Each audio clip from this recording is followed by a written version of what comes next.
Now, there's only one power in history which fits all of these characteristics. There's only one.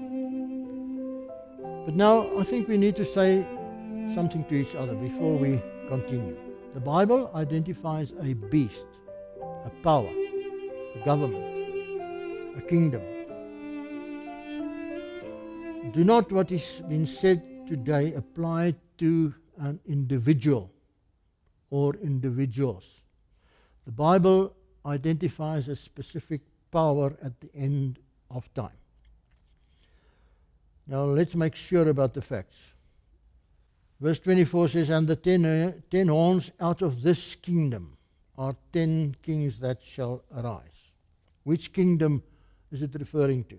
There's only one, heathen Rome, out of this kingdom. In other words, this little horn, the Antichrist, will rise out of heathen Rome. That is where I will have to go and look for this power. I cannot look to Asia or to Australia or to South America or to the USA or to Africa.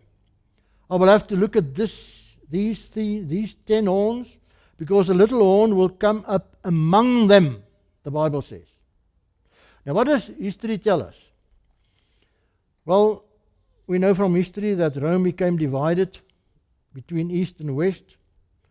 We also know that these nomadic tribes settled in the western part of the Roman Empire. Therefore, the little horn needs to come up among those 10 in Western Europe, among these nomadic tribes that settled there.